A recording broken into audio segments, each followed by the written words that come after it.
सप्रेम साहिब पन्नगी। प्रिय श्रोता बंधुओं, आप सभी सदगुरु कबीर साहब के अनमोल शब्दों को श्रवण कर रहे हैं चैनल के माध्यम से। श्रोता बंधुओं, सदगुरु कबीर साहब के मूल ग्रंथ बीजक से बहुत ही सुंदर पद है। सदगुरु कबीर साहब का अनमोल शब्दों में बीजक रामायणी नंबर 65 में सदगुरु कबीर साहब बता रहे हैं, समझा रहे हैं। सदगुरु कबीर साहब कहते हैं कि अपने गुण को अवगुण कहूं, ये है अभागा जो तुम विचार। तू जियरा बहुत दुख पावा, जल बिन मीन कौन सच पावा। चात्रिक जल हल आशय पासा, स्वांग धरे भव सागर की आशा। चात्रिक जल हल भरे जो पासा, मेघ न बरसे चले उदासा। राम नाम यह निज सारा, और झूठ सकल संसार। हरि तंग तुम जात पतंगा, यम घर किया जीव को संगा।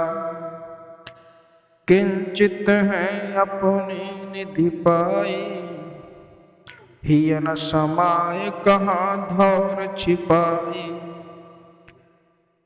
हिय न समाय छोड़ नहीं पाए, झूठ लोभ कछ न विचारा। सुमृत कीन आप नहीं माना, तरवर तर झर झर जाना। जो दुर्मति डोले संसारा, ते नहीं सूझे वार न पारा।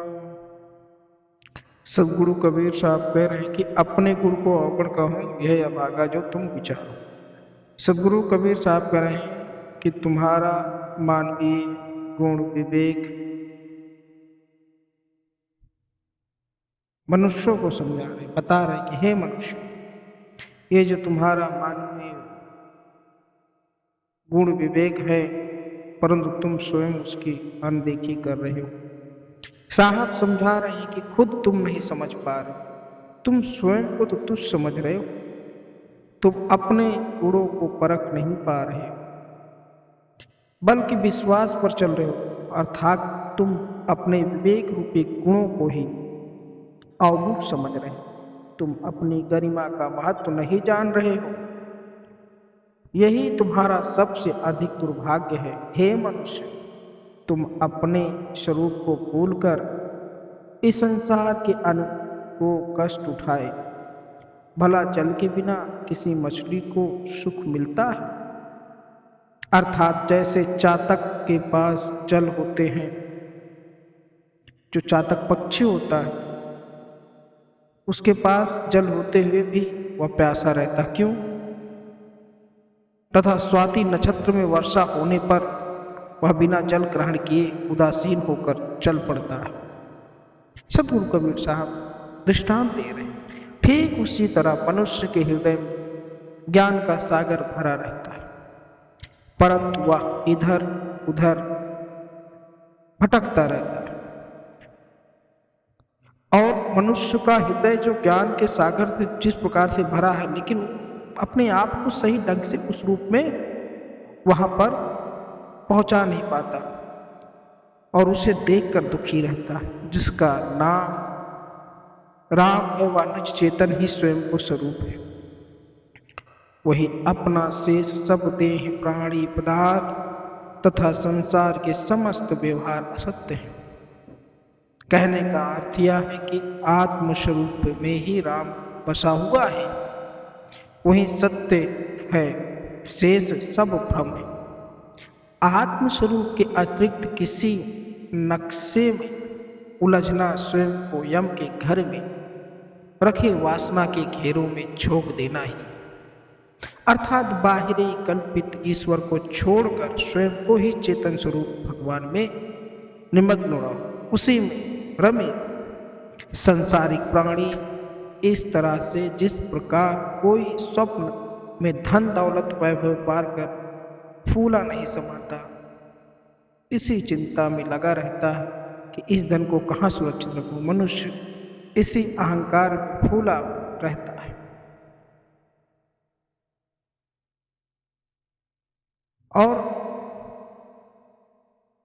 उसका जो अहंकार है उसे छोड़ ही नहीं पाता है।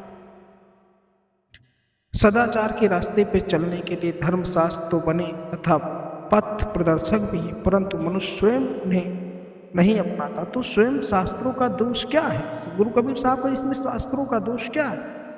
मनुष्य वृक्ष की छाया पाकर भी यदि सूर्य के ताप में जल रहा है तो उसमें वृक्ष का क्या दोष है? उसके पास इतना विवेकहीनता की उत्तम आश्रय पाकर भी दुखी है।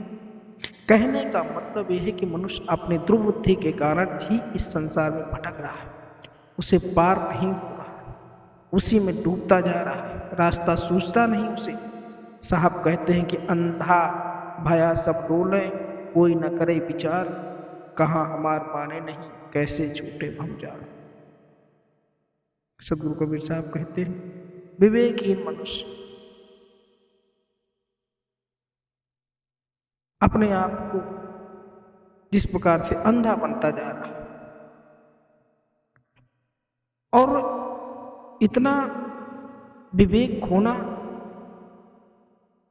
और विवेक होने के बावजूद भी मनुष्य अविवेक भरी बातें कर रहा है। साहब कहते हैं कि विवेकवान बनो तथा अपने स्वरूप को पहचानो, अर्थात निज स्वरूप स्थित हो जाओ, बाहर इधर उधर मत भटको। सदगुरु कबीर साहब कहते हैं ये लोग मेरी बातों को नहीं मानते, उनको भ्रमजाल में कैसे छूटेगा उनका।